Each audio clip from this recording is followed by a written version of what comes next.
Books make you hope. Books make you dream. Books make you laugh. Books make you scream. This is the Books That Make You show, discussing books with authors and experts, unraveling the inner pages of all the books that help make us who we are. Welcome, everybody. It's time for the Books That Make You show. I'm your host, Desiree Duffy.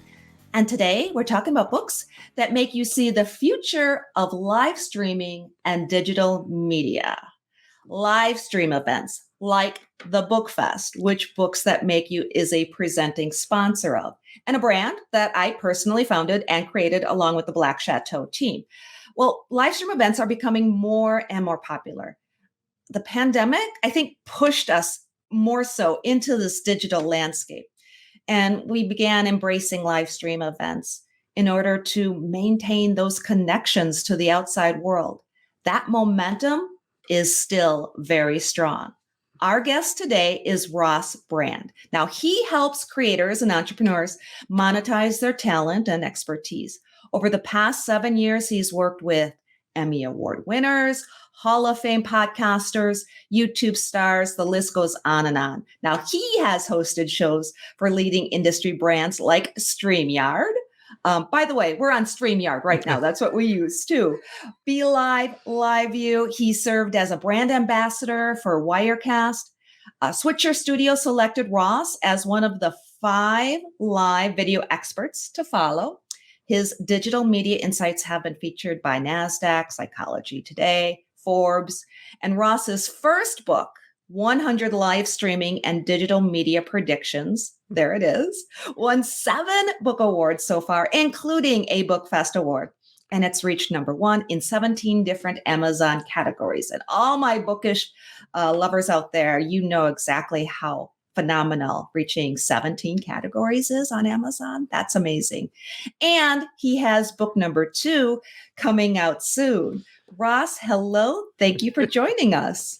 Thanks so much for having me. And it's an honor to win the BookFest award. And it's great to be here. And thank you for mentioning the book coming up too. It's really nice to be part of your show.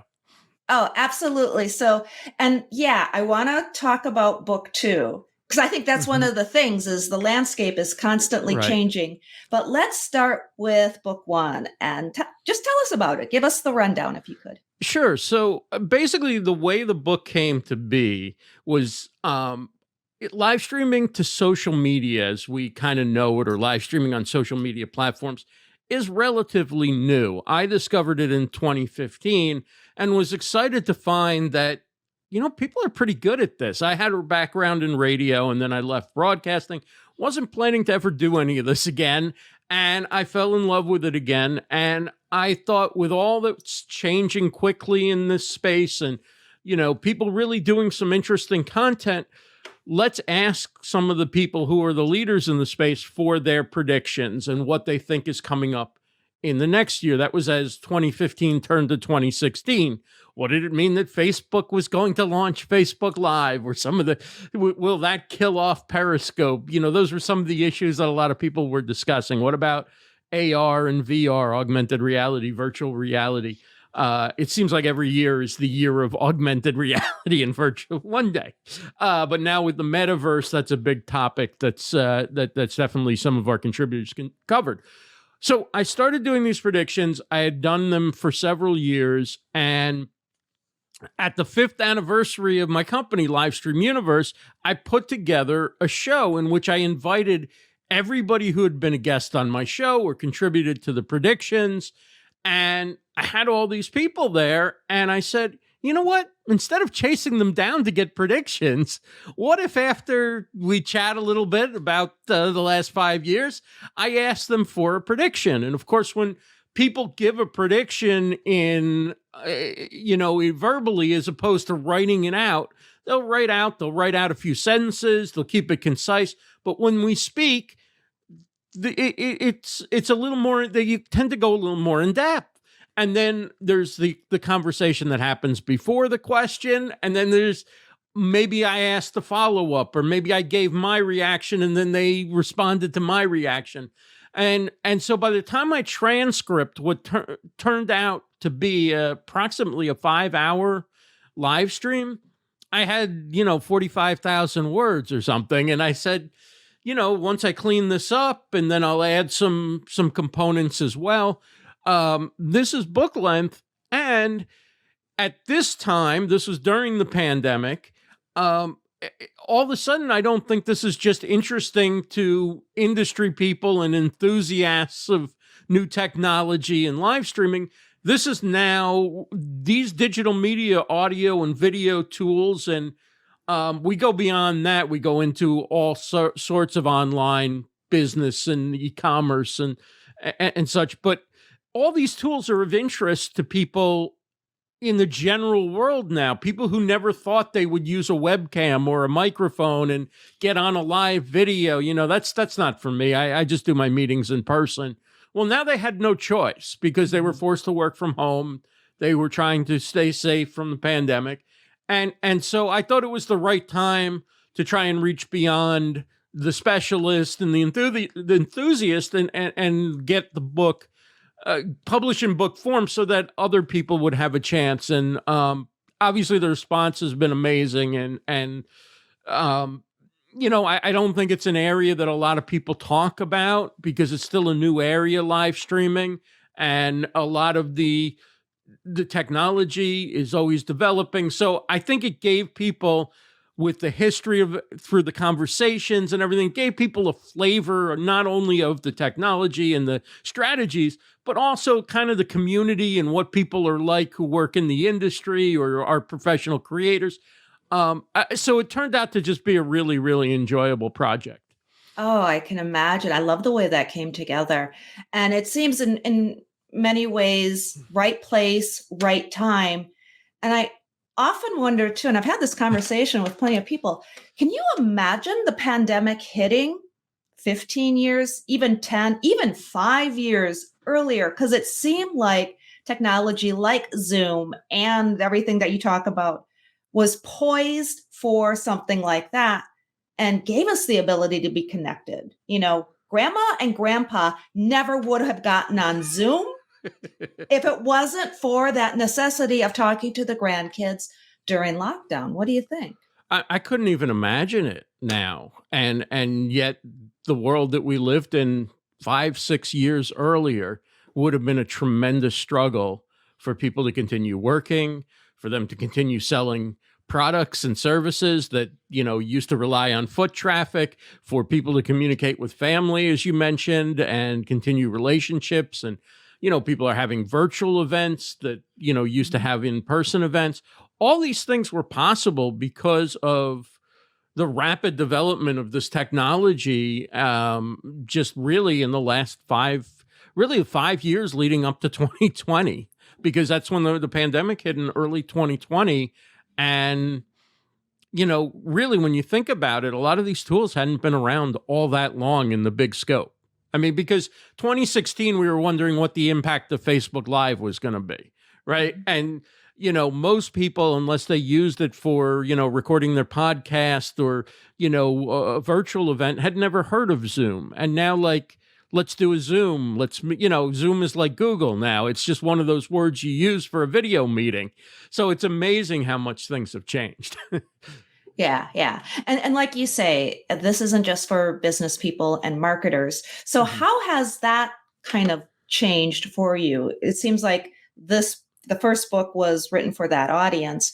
How do you feel the reaction is among the general public or people who might be more experimental, starting their own vlog or podcast in their back, office? I think because there's such a wide range of people in the book from all different areas, and a lot of them like to explore other areas of digital media and entrepreneurship, there's something in the book, whether you're a beginner or you're very advanced, not every single entry will speak to you, but you will find that at whatever level and interest you're at, you'll find some tips, you'll find some strategies, you'll find some platforms to consider pursuing within the predictions. And I included some resources in the first book at the back, and then I expanded that greatly in the second book. Excellent. So can you tell us, with 100 different predictions in the book? Yeah, you know what I'm going to ask. Can you tell us one or two? Can you give us a couple of morsels? Sure. I think from the first book, I think e-commerce was at the time that we did that, which was late 2020? I think October of 2020, when we actually gathered people for that event that led to the book. And then I asked more people for predictions, several months later. But when we initially, there was a lot of talk about e-commerce and the merger of e-commerce and live streaming, and your ability to basically watch somebody doing a live stream, whether it was sort of QVC style or it was just we're having a conversation like we are about the book, but we're not really pitching the book. And then, the book appears on the screen and they just tap their glass on their phone and can either go to the book's sales page or just buy it right from the live stream and not have to leave the live stream. And you've seen e-commerce and live streaming together to some extent, but now I think the technology is going to come along. And as more people are shopping and watching live streams from home, I think it's not just going to be Amazon Live that's a shopping platform. You're going to see, I think Walmart's talking about it, and you're going to see companies big and small saying, hey, if we can incentivize the average user who's capable of being professional enough that they get this without embarrassing the larger brand, why not let me go on and sell this t-shirt to somebody? And if I sell it, you can give me a commission. And if I don't sell it, you lost nothing in the process, but I probably brought some traffic to the website and interest people. And I think a lot of companies, big, companies are going to say, this is a part of our e-commerce platform. Let's highlight people who want to do this and give them some skin in the game with commission. So I think that's coming, and the in-stream purchasing where you tap the glass or you click a button on your computer, that's definitely coming. The other thing there was a ton of talk about in the first book was virtual events. And first of all, virtual events became a necessity because so many events had to cancel during the pandemic. Then the questions are, what makes a good virtual event were some of the topics.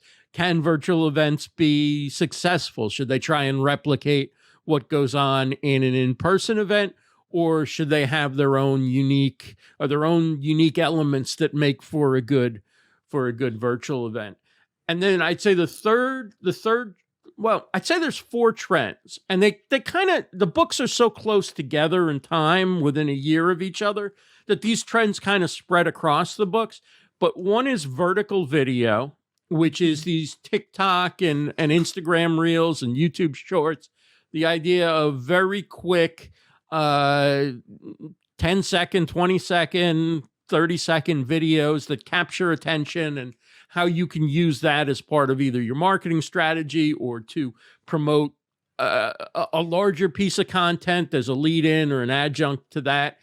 And the other one that kind of stood out besides vertical video is social audio. Platforms like Clubhouse, Twitter Spaces, Spotify's got a platform, and some other brands have messed around with it a little bit. But this is basically where there's no video, but you go into sort of a room and you're doing a live audio session in which, usually there's a panel or a main speaker, and then other people can raise their hand and come in. It's a little bit like a combination, I guess, of a panel discussion with an audience and a call-in show. Some people use it for doing a podcast or a live stream, and then they take questions from inside a Clubhouse or Twitter Spaces. And I'm not sure where that's all going, but a lot of people jumped into that during the pandemic and have been, they've gotten good results from it. They've made a lot of connections. They've built a brand on those platforms, and so I think at the time that I did even both books, people are generally positive on that, but maybe some interest is waning on that. I'm curious to see for next year's predictions what people will say. Are they still into it? Are they still high on it or not? But I'd say Right. those are the main areas: e-commerce, vertical video, and social audio and virtual events. Those were those were major themes, but we touch on so many different areas. I think for the second book, e-learning is a big thing. Having courses, having memberships. I think there's a big thing for where I'm coming from too, is that your organic reach on social media, if you're starting and you want to build an audience, it's not so easy. And so rather than focusing on building a big audience, build a smaller but loyal audience, and then provide something additional to them in a different environment, a virtual events platform and a streaming media platform where they may subscribe and pay a monthly fee, but you provide access or coaching or courses or exclusive content that goes above and beyond or behind the scenes, something extra for your smaller group of true diehard fans or people who are interested in learning from you or having access to you. Because I think if you just try and monetize based on audience size or selling products to an audience that you're building, it's very hard right now on social media. If you've already got a huge audience or you've got a huge platform, then even if you get a much smaller percent who see your content, you still have the ability to make sales and convert. But I think for a lot of people, thinking about, getting a smaller group of hardcore fans and providing something special for them that they would be willing to pay for or support in some way is probably one of the better ways for creators to think about monetizing in the coming years. Yeah. There is so much to unpack there. And I do want to get into the educational aspects. Sure. But I want to take a step back. You talk about Clubhouse and how that seems to be waning. I felt the same way. It felt to me like it was like a conference call from 1999. It was like all these people trying to chatter at once. So do you feel where it's more audio than video based? Because I think that might be one of the determining factors. Do you feel that we are just so used to and more comfortable using video nowadays that technology like that, maybe that's the reason it's waning a bit? I think there's a place for both. If I'm going to listen to a long form conversation or a long form monologue or solo podcast that I can take with me when I'm outside walking or exercising or, listen while I'm driving where I don't need to look at the video. And that can be live streams. Even the conversation we're having will be, distributed in video form, but you don't necessarily have to watch the video, even if you watch it, even if you tune in on a video platform, if that makes sense. I watch podcasts, so to speak, on YouTube, but then I'll go work in another browser and I'll be listening, and then I'll jump back in to see if there's something interesting in the chat, or, I kind of like looking at behind the scenes. The way I break it down is I think audio only can be very personal in a way to get a connection, because you're talking into you're really talking to them. It may be one to many, but it seems very personal, and they can kind of focus on the conversation, but do other things. They take you take the person with you, right? You take them in the car, you take them as you exercise, you take them as you walk around the house, whatever it is that you like to do, you can take them with you. I think for getting attention on social media and attracting people and that brand awareness, whether it's to drive them to your show or to bring them to your website for some other offering, I think it's very important to have video. Video is more of a scroll stopper in an Instagram feed or other social feeds, and then you can put that video clip. So what I tell people is, if you're doing a podcast and you don't plan on posting the entire podcast video, right? Still record yourself doing it, because having some video and the face recognition and all that you can take a 30-second clip, put it on social media, and that'll be more effective probably than an audiogram. You can add some text, you can do different things, because with that, you're just trying to capture attention and let people know that you're doing this. And watching it, I think, on those platforms, which are very visually oriented, is important. But I think despite Facebook shutting down podcasting, and who knew they even had podcasting, I think that audio remains a hugely powerful medium and should not be in any way dismissed.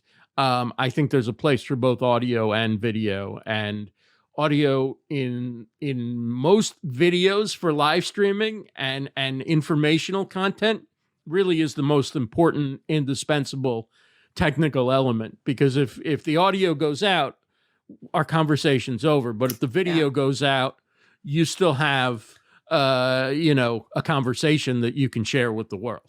Very true. Very true.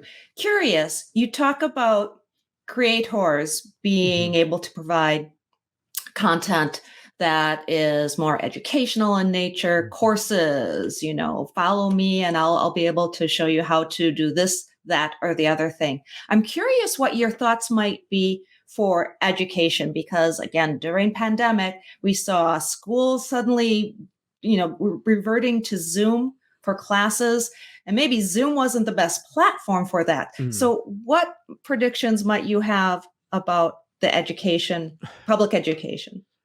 Yeah. So I think in an ideal world, kids would be in school. They would be learning to socialize with one another. They'd be away from their parents a little bit and their families, and they'd have a different experience, and they'd have that interaction that's from a development standpoint. I think for college age and up through older adulthood, the ability to learn online, whether it's through a university. I did a master's degree in which I did part online and part in person, depending on how it fit my schedule and where the course was offered. I think it's extremely valuable because it's such a savings of time. And while at the university level, it's not a cost savings, you can certainly streamline your educational costs and time spent by saying, I want to be an HR manager. I'm going to take an online program that teaches you everything you need to know to be an HR manager, but doesn't teach you world history or chemistry or what have you, at a price point that, you don't have to go into debt, and you can then be prepared or as prepared for a job in a specific industry. I'm not saying that this is better for people's well-rounded knowledge in general, but I think at some point, if the price of education in traditional colleges and universities continues to be astronomical, and the job prospects for people who go through those colleges tend not to be so promising anymore, you have to look at, am I better off spending a few $1,000s and taking a focused program online that, may be self-delivered, may not have the same level of interaction, or it may, in fact, right? You could be in a college classroom and be in a huge lecture hall and never meet your professor. And you can be in an online course and the person has weekly Zoom calls and takes questions and even provides one-on-ones. But what I'm saying is I think as the cost goes up and the quality goes down of college and university education, people are going to start to look at where they can go elsewhere and get what they need to know so that they can get started working quicker and be earning money instead of going into debt. And my thought on that is then, as some people get really good at delivering that, maybe companies will start paying for their employees to actually go through those programs, whether or not they went to college, because much like, say, somebody who goes to law school still has to learn how to go to court and be a lawyer. They don't learn everything they need to know to practice law in law school. whatever you specialize in college or grad school, you may not learn those fundamental practices, the things that actually make, that field, make somebody successful in that field, if that makes sense. Sure. You have to. So I think there's a tremendous amount of opportunity for all sorts of people who have knowledge. I mean, people want to learn for hobbies. They want to get better at gardening. They want to get better at their health and exercise. They want to get better at a sport or, any number of things, artwork. There's so many things you could teach classes in and find an audience. And it doesn't have to be a huge audience. It just has to be a certain number of people who are willing to pay for what you do. And you can have a nice side income, or maybe even, become a full-time educator through doing that. I don't want to paint pie in the sky, but I see it going in that direction. Absolutely. Well, and I'd like to caution people too. I work with a lot of authors, is if you're writing and you're putting this out there because you are a creative and you want to share your message with the world, you should find fulfillment there first. And then if and when and how it starts to become monetized, that's great. But if you want to be rich as a creative, well, then maybe you should have gone into investment banking, because there's lots of other ways to make money than by sharing your craft. But like you're saying, it's possible. And the technology nowadays is giving creatives more and more opportunities than ever before. Now, you mentioned TikTok, and I want to do TikTok just a little bit, but then you've also mentioned Facebook and the Metaverse. And I'm kind of feeling like I've been let down because it just doesn't seem to be grabbing people like I thought it would. What are your thoughts? I haven't really entered the Metaverse yet. I'm still living large in Web 2.0. I haven't really dove into Web 3 yet. There are a couple of people who wrote pretty nice size entries in the second book about the Metaverse and Web 3. And one person is an attorney, and he took his law firm. His name's Mitch Jackson from California. He actually took his law firm into the Metaverse. He's having his meetings with his clients and prospective clients and team members. And he's really gone all in on it. And he's also involved in social networks that meet there. And I'm just not on top of it enough to really comment on it.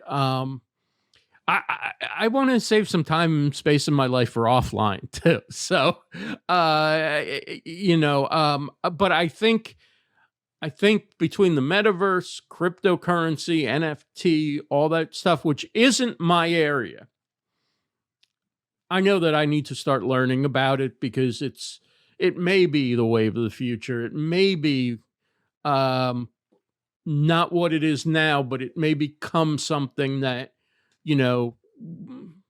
like there was a time when, what is this with email, right? That was the question. Why do we need that?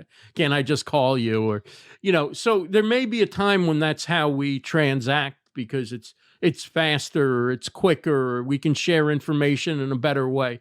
Every time a new technology comes along, I always think, well, what do we need texting for? We have email. And what do we need instant messenger for? We have texting. And what do we need Facebook Messenger for? We already have texting and email, and then you realize, okay, all these things are kind of, well, they're on one hand, they're the platform trying to get you to spend more of your time there and be an all-in-one.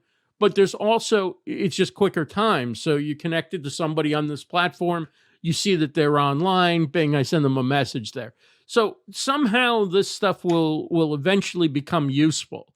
I don't know how useful it is right now, and I don't know if it'll be useful in this current variety, but I'm kind of kicking myself like, come on, at some point you're going to have to learn this, just like some point you had to, learn how to email. Yeah, exactly. Well, and then that segues us over into TikTok, because I talk with, people who are even millennials, Gen X, boomers and up.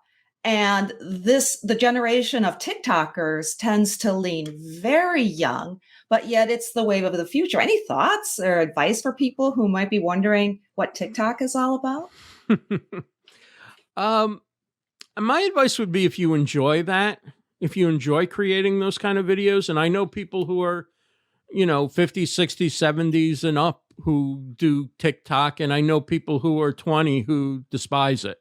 So yes, it skews younger, but so did Facebook in the beginning. So did Instagram skewed really young. And Facebook was sort of the older person's thing. And, each one of the, so at some point TikTok will be, mostly people in their 40s and 50s or something. They were a little ways away from that. But it all depends on whether you enjoy it and if you're using it for business, what kind of results do you have an audience there? Are you able to create content in that fashion? Yeah. I also think you have to look at what you're good at. Now my strength is hosting talk shows and interviews. And so even if I could get a lot of views by throwing a TikTok video, I don't get a tremendous amount of satisfaction from that. And I just don't feel that that's my skill set or what have you. But I do play around with Instagram Reels, which is kind of like TikTok because I'm on Instagram and I post on Instagram fairly regularly. And it's interesting. And I do think that you can learn some skills about how to grab attention and how to, do some editing in a video that pulls people in that might work for a longer form video for the first few seconds. And, absolutely. And, it's tough, like I say, to get organic reach on a lot of these platforms. And with Instagram pushing Reels and TikTok being sort of the hot place right now, you may find that that's the open lane to building an audience. And it's certainly, it's not a skill set I discourage people from. I say learn it. Yeah. But then decide if you want to do it or not. But give it a try. I gave it a try. I enjoyed it a little bit, but for me, it's not a high priority. But I see people who've blown up on these platforms. They really have. Yeah. And if, it's tough to find a lane to an audience now. It's not like it was 5 years ago or 4 years ago, even pre-pandemic. So if TikTok turns out to be something you enjoy doing or you have a skill set at, or you have an audience that finds you, it doesn't have to be overproduced. It doesn't have to take a lot of time. There's the tools. And when I say TikTok, I could mean YouTube Shorts or Instagram Reels. But these type of vertical quick videos, there's tools to edit and do everything right within the platform. And they don't need to be perfect. They don't need to be like, they make it so uploaded easy. Video. Yeah, they make it so easy. Absolutely. I think that's great advice. Yeah, and it's a good way to get comfortable being on camera and being okay with like shooting yourself on video or something else on video and going, that's good enough. Let me add a filter or add some text or a sticker or some music and send it out to the world and see what happens. And sure thing. I mean, I'm talking myself into like, hey, it might be fun to do. Now you want to go do it. Now you're like, I changed my mind. Ross Brand, I could talk to you. We're going to have you come back when book 2 comes out. Can you tell people where they can go to find you online, your website, and of course, find your books? Sure. So my website is livestreamuniverse.com. My books are available on Amazon, Barnes & Noble, Roku, all the different book sellers, Apple Books. Just go there, look up Ross Brand, and if that doesn't get you there, add live streaming as one word, and you'll find it. My second book is actually already out, and it's been a number 1 bestseller in 6 countries. So I'm really excited about the feedback that I've received on the second book. Congratulations for all of your success, Ross.